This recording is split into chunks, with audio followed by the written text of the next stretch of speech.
Joining us on the morning show today, writer and novelist Ashok Banker. His body of work encircles an integral part of contemporary Indian literature. From writing fiction on urban Indian life to mythological epics and working as a journalist, Ashok Banker returns to retell the Mahabharata in contemporary style. We get you more on the writer. Ashok Kumar Banker, an Indian author whose internationally acclaimed Ramayana series has been hailed by critics as a milestone. His work has been published in 56 countries, a dozen languages, several hundred reprint editions, with over 1.1 million copies of his books currently in print.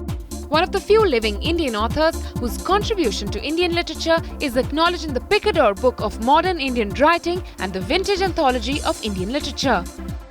His latest books, now on the stands, Forest of Stories, which is based on the retelling of the Mahabharata. Based on the original Sanskrit shlokas with vivid action-packed narration and descriptions. So the Forest of Stories, that's Ashok Banker's latest book. Ashok, it's retelling Mahabharata. So what approach have you adopted here? Is there an insight to it, or it's just a translation? I think there's a phrase my publisher uses on the back of the book, in fact, which says it's like a 3D action-packed narration. Okay. It's surround sound effects. I think that's an exaggeration to some extent, but what it gives you is the feeling of that I try to bring alive the story, the nuances, the emotions, the drama, the spectacle, the war, the sexuality, the politics. Right. So I don't translate literally. At the same time, I don't deviate from the original. Yeah. I try to bring it alive in a fresh new way. Would you like to read an excerpt from the book? The readers will have a better understanding of. Sure, certainly. This is from the Amrit Manthan churning sequence.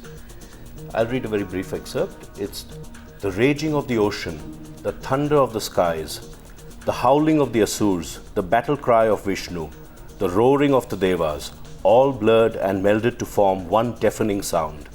The blackness of the sky dimmed all sight, until the only things visible were the white froth raging on the surface of the wild seas, and on the shore the gleaming of thousands of raised weapons, swords, axes, tridents, spears, javelins, lances, metal clubs, chakras. In the gloomy dimness, the armies clashed. Ashok, is this a version of the Mahabharata, or have you taken from the original what Vyas wrote, or have you added or subtracted to it? I like to say that I put my very small feet in the very large footprints of those giants who have gone before me. Vyas was a giant. I can never hope to equal him. What I try to do is take his great work, shlok by shlok, structure by structure, and reinterpret it while remaining faithful to the original in detail, in character, in event. I try to enhance the descriptions, the emotional content, and make it come alive like a modern novel, like a historical war epic, in every nuance. Now, you've also previously worked on Ramayana, right? And this is just your first volume of Mahabharata, if I'm not mistaken. Absolutely right. So how long? First of 18, in fact. First of 18. That's so right. how long? This is a life, never-ending process, is it? Yes, in fact, it's already been about 22 years, including research and writing, and I've completed just 15 of the 18 volumes. I'll complete all 18 by the next year, in fact, 2013. This is the first 3 are with the publisher. The Forest of Stories opens a very, very large door on a very great epic. Ashok, you debuted with crime thrillers, and then you moved on to mythology. Right. How did the transition come about? What inspired you? And especially the Mahabharata or Ramayana? Right. I think, the greatness of the Mahabharata or our epics is that they actually predate all genres, all categories. So, for example, there are stories which could be interpreted as crime stories, which could be romances, all within the Mahabharata itself. This is the mother of all stories. The forest is literally the forest from which all storytelling originates. And I think that's what interested me, is that I didn't just write crime and come to mythology, but I loved writing stories, telling stories. And I'm still doing that, whether it's the Mahabharata, whether it's a crime thriller, which I am writing next, in fact, it's all the same storytelling. Ashok, I see MBA written here on your Right. book. What does this signify? MBA signifies 2 things. It's an ironical phrase, actually.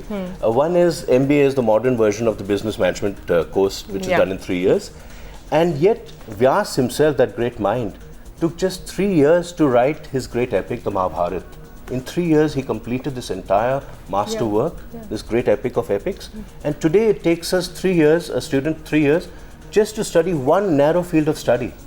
So in a way, it's an ironic comment on the fact that, look at, he created the Mahabharata in 3 years. Today we can barely study one book, one field of study. So it's an ironic comment on the difference between the past and the present.